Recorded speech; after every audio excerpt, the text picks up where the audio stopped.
પ્રશ્નોને કઈ રીતના વાચા આપી શકીએ એ બાબતને લઈને આજે લગભગ અમારો 7મો દિવસ છે। અમે અંબાજી, દાહોદ, મહીસાગર, પંચમહાલથી થઈને આ તમામ જિલ્લાઓમાં આ રીતના બધા જ યુવા સાથીઓને મળીએ છીએ।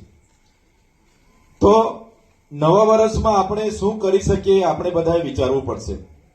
ઘણીવાર એવું થાય છે, કોઈ આવી મીટિંગો હોય, કોઈ પ્રસંગો હોય, કોઈ મોટા ફંક્શન હોય, તેમાં આપણે બધા ભેગા થઈએ, ભાષણો થાય, એકબીજાને મળીએ, ફોટા પડાવીએ, સ્વાગત થાય અને પછી છૂટા પડીએ અને તમે કોણ અમે કોણ પાછા આપણે આપણા વ્યવસાયમાં બીજી થઈ જઈએ। પણ હવેનો સમય એ એકતા ખૂબ જરૂરી છે। હવેના સમયમાં આપણે આજે જ્યારે મળ્યા છે ને અમે પોતે તમારી સમક્ષ ઊભા છે, અમને પણ અપેક્ષા હોય કે આપણું સંગઠન બને, જ્યાં પણ કોઈ માતા બહેનનું શોષણ થતું હોય, કોઈ યુવાનનો સાથે અત્યાચાર થાય, જ્યારે પણ આપણા હક અધિકારની વાત હોય, તો અનેક વાર આપણે જોયું છે કે જ્યારે પણ આવેદન નિવેદન કરવાનું હોય 25-50 જણ આપણે ભેગા થતા હોય છે। એનાથી શું થાય છે? એનાથી પ્રશાસનમાં બેઠેલા લોકોને એમને ખબર છે કે આ લોકો 100-200 વધીને 500 આવશે, આવેદન આપશે, નિવેદન કરશે અને વધારે કરશે તો પોલીસ છે જ આપણી પાસે। એટલે એ લોકો ક્યારે એમની એસી ચેમ્બરોમાંથી બહાર તમને જોવા માટે આવતા નથી, કેમ કે એમને ખબર છે ગમે તેટલું કરીશું સત્તાની ખુરશી તો અમારી પાસે જ છે ને। એટલા માટે હવે તમામ યુવાનોને, વડીલોને હું વિનંતી કરું છું કે સમય હવે પાકી ગયો છે કે આવનારા દિવસોમાં આપણે બધા જ સાથે મળીને, જ્યાં અમારી જરૂર લાગે ત્યાં અમને પણ તમે બોલાવો, બધા સાથે મળીને વડીલોનું માર્ગદર્શન લઈને તમામ યુવાનો એક થઈને આગળ વધીએ। જે સમાજની જે વર્ષો જૂની પડતર માંગણીઓ છે, સંવિધાનિક અધિકારો આજે પણ નથી મળ્યા, એ ઉઠાવીએ, છેવાડાના છેલ્લામાં છેલ્લા વ્યક્તિ સુધી પહોંચીએ, ગરીબમાં ગરીબ વ્યક્તિને શું જોઈએ છે ત્યાં સુધી પહોંચીએ અને એક સારું યુનિયન, એક સારું સંગઠન પ્રસ્થાપિત કરીએ અને એ સંગઠન થકી આવનારા દિવસોમાં સત્તામાં પણ આપણે આવીએ, જેની જ્યાં કાર્યક્ષમતા, આપણામાંથી કોઈ પંચાયત લડે એવા હોય તે પંચાયત લડવું જોઈએ, કોઈ તાલુકા જિલ્લા પંચાયત લડે એવા હોય એમણે તાલુકા જિલ્લા પંચાયત લડવી જોઈએ, વિધાનસભા લડે એવા હોય વિધાનસભા લડવું જોઈએ। સંગઠન આપણા બધાના નાના મોટા સંગઠનો છે જ, આપણે એકલ દોકલ બધી જગ્યાએ આવેદન નિવેદનને લડીએ જ છે, પણ એક મોટી મુવમેન્ટ કરીને આપણે જ્યારે આગળ આવીશું તે દિવસે આપણે સત્તા લઈ શકીશું ને જે દિવસે એ સત્તા આપણા હાથમાં હશે તે જ દિવસે હું માનું છું કે આપણા લોકોનો આપણે સારું કંઈક કરી શકીશું। નહીં તો લડેંગે જીતેંગે, જિંદાબાદ મુર્દાબાદ તો આ નાનું કાકાએ કીધું 76 વર્ષ થઈ ગયા, હજુ ચાલે જ છે, હજુ બી ચાલવાનું, બરાબર ને કાકા? અમે 10 વર્ષથી લગભગ સાથે છે, બહુ મુવમેન્ટો કરી, અમે અઠવાડિયે 15 દાડે ભેગા થઈએ। ચંદરિયા છોટુભાઈ વસાવા સાહેબ સાથે કામ કરતા હતા, 15-20 દાડે અમે ભેગા થઈએ, બીજું મુવમેન્ટ કરીએ, આ કરીએ તે કરીએ। સારી વાત છે, આજે યુવાધન બધું જાગેલું છે, આનંદ થાય છે। આજે અમે અહીંયા આવીએ કે ધરમપુર જઈએ, આહવા જઈએ કે કોઈ પણ જગ્યાએ, વલસાડ જઈએ, આજે 200-500 લોકો આમ મળવા માટે આવે છે। આ જાગૃતિ આવી છે આપણા લોકોમાં, સમજતા થઈ ગયા છે આપણા લોકો। હવે પેલા લોકો, જે લોકો આદિવાસી ભીલ કહેવા માટે પણ જે લોકો મૂંઝવણમાં હતા, આજે જોહાર, જય આદિવાસી નીચે બેસતા થઈ ગયા છે, ફેટો વાળતા થઈ ગયા છે। એટલું તો આપણે બધાએ કર્યું છે ને, એ આપણું ફળ છે। પણ હવે આવનારા દિવસોની લડત બહુ લાંબી ચાલવાની છે મિત્રો। અમે પોતે ધારાસભ્ય બન્યા છે, અમે વિધાનસભામાં બેસીએ છીએ। આજે તમે આપણો જ આદિવાસી સમાજ મણિપુરમાં છે, કુકી આદિવાસીઓ સાથે આજે રોજના રોજની ઘટનાઓ બને છે। મહિલાઓ, હજારો મહિલાઓની ત્યાં મર્ડર કરવામાં આવે છે, કેટલી મહિલાઓ પર બળાત્કારો થાય છે। તો આ લડાઈ શાની છે? આ લડાઈ ત્યાંની જમીનોની છે।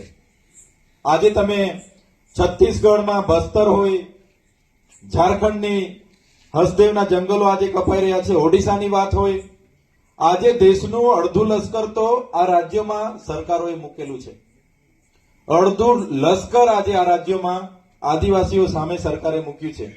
આજે છત્તીસગઢમાં અમારા નિરંજનભાઈ લોકો ગઈ કેમ્પેનમાં હતા, તો ગામે ગામ તમારા લશ્કરના કેમ્પો છે. ત્યાં આદિવાસી ઇલાકોમાં એકલા લશ્કર.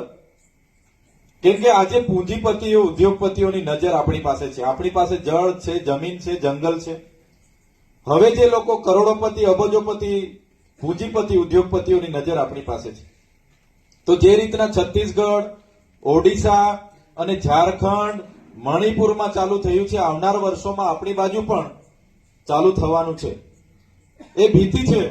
કેમ કે એ લોકોની નજર આપણા ડાંગના જંગલો હોય, નર્મદાના જંગલો હોય કે દાહોદના જંગલો હોય, હવે ત્યાં યુરેનિયમ મળે, લિગ્નાઇટ મળે, સિલિકા મળે, બધા એના પર એ લોકોની નજરો છે. તો છત્તીસગઢમાં આજે પણ એટલા, હમણાં 2 મહિના પહેલા સર્વે હતું, 200 જણા આદિવાસી આગેવાનોને એન્કાઉન્ટરમાં ફોર્સ દ્વારા મારી દેવામાં આવ્યા. તો આ શું બતાવે છે? આવનારો દિવસ, આવનારો સમય, એક બાજુ પૂંજીપતિઓ હશે, એક બાજુ ગરીબ આદિવાસીઓ હશે. આપણે પણ એકલ દોકલ લડતા રહીશું, આપણે પણ છૂટાછવાયા આવનાર ભવિષ્યમાં હોઈશું, તો તમારું અમારું પણ એ જ હાલત થવાની છે જે આજે છત્તીસગઢ અને ઓડિશામાં ચાલે છે, આજે મણિપુરમાં ચાલે છે. એટલા માટે સામાજિક જનજાગૃતિ બી જરૂરી છે. આપણા લોકો જ્યારે પણ નાનું મોટું, હવે તો ભૌતિક સુવિધાઓ વધારે થઈ ગઈ, આપણા લોકો વધારે સમય હવે પોતાનું જીવન ભૌતિક સુવિધામાં રચ્યા-પચ્યામાં બીતાવે છે. જે રીતે જયદીપભાઈએ કીધું, વિદ્યાર્થીઓ ભણવાનો સમય હોય તો ભણતા નથી.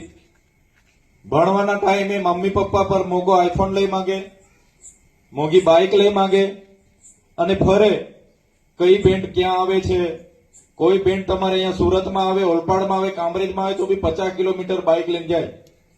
અને એટલી તાકાત કુદરતે આપણને આપી છે કે આપણા છોકરાઓ 11 વાગ્યાથી નાચવા પડશે તો 5 વાગ્યા સુધી થાકશે નહીં, હજુ વગાડો એવું કે છે. થાય છે કે નથી થતું? તો આવા વિદ્યાર્થીઓને પણ દિશા આપવાનું કામ આપણે કરવાનું છે. તમે ને અમે કોઈ રાજનીતિમાંથી ઉભા નથી થયા, આપણે સંગઠનમાંથી, સામાજિક મુવમેન્ટમાંથી ઉભા થયા છે.